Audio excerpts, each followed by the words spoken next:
Here's Ben Dixon. Let's take a quick look at him. He used to be big.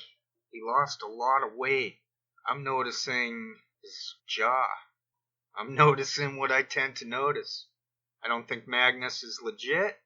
I think it's fairly wild that he mentioned that group.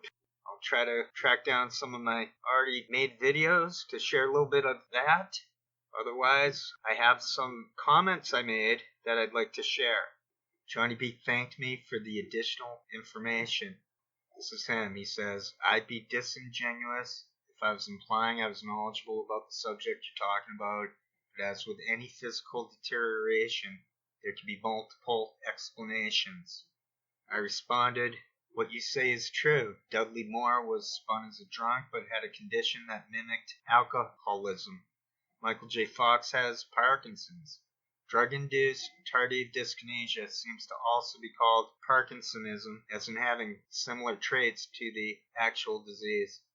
I'm working on a few levels and thinking of the actual topic of Dore in a political way in regards to his associations. The other angle has me wanting to make tremendous pushback against both psychiatry and the Joe Rogans trying to normalize drugs, whether illegal, for example cocaine, heroin, or fake legal, neuroleptics, benzos. I want people to be scared to even try a Xanax, for example. I try to be future-leaning, ahead of curves. Jimmy Dore and his colleagues are fake attempting that by interacting with strange people on the right. They act as if they are leftists, which means this is unacceptable. They act as the replacement for the Young Turks and all that. This can be referred to as right woo's left. I think it is COINTELPRO. Mike Rivero of What Really Happened was one of these guys. Dore would be plugging him today instead of the other guy if this was 10 years ago. Something like that. I find it all repetitive and meaningless. It's like the entire internet became a form of Truman Show. Yet somehow that illusion has been dispelled by Snowden and Assange. Thanks for the comments. It's nice to work through ideas. I made a video on Tucker Carlson praising Rittenhouse, so the filmmaker wasn't coming out of nowhere by mentioning him. I left this comment on the Mad in America channel.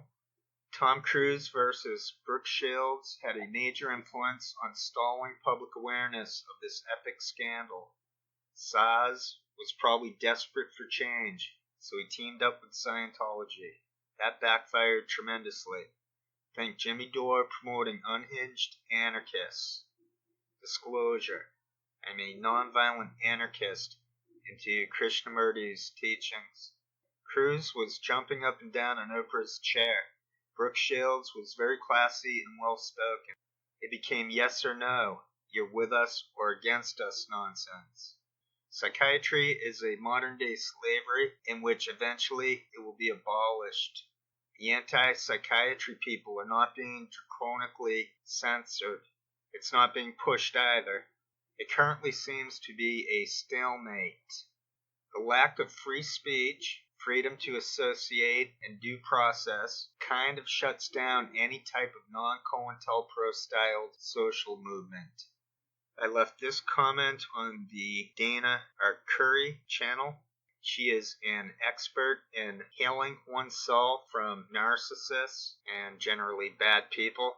I don't really need her wisdom for present life, but I have found her a bit useful in analyzing memories from much farther back. To get into Krishnamurti is to be able to transcend memory.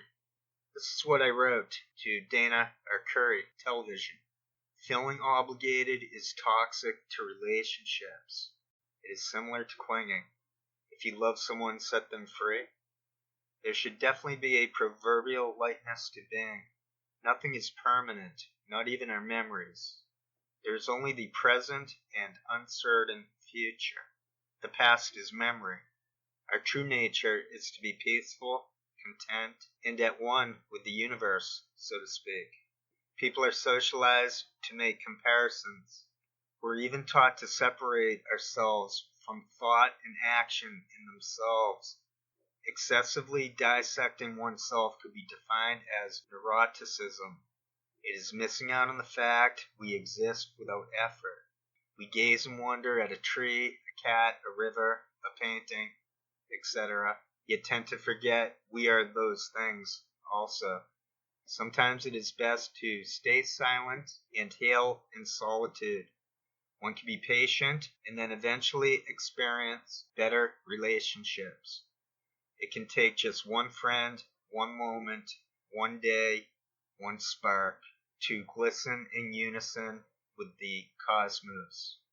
Finally, I left this comment on the Krishnamurti channel. I think the speaker meant that life is mystery because life and death are one. To drop the ego is to put thought in its proper spot. There seems to be a leap of faith somewhere in there. I agree with this and give him credit for the insight. There is a universal mind. Thought is motion. It doesn't have to be recorded. Once something is understood, it can be dropped. Nothing can ever be boring. Thought is mechanical when it is allowed to proceed on its own, separating individuals into thinker and observer. It's not rocket science, but one must think it through to grok how thought becomes mechanical and attacks the brain. Once that's seen, it's got nothing to do with watching another Krishnamurti video. He was about freedom and ending suffering. The observer is the observed. Is Krishnamurti in a nutshell. And when one goes into it very deeply, you will see that the observer is the observed. When you are jealous, jealousy is not different from the entity that observes jealousy or is aware of jealousy. He is jealous.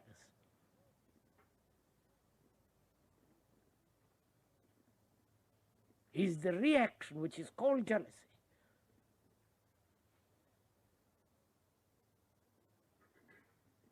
And when there is no resistance to that thing which he has called jealousy as the observer, then when there is no resistance, but mere observation of that fact,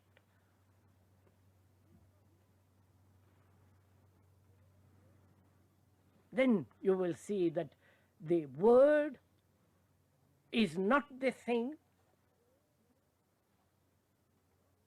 and therefore jealousy, which is not only awakened through the word, through memory, and thereby brings about the observer as different from the observed, and the understanding of all that frees the mind from jealousy.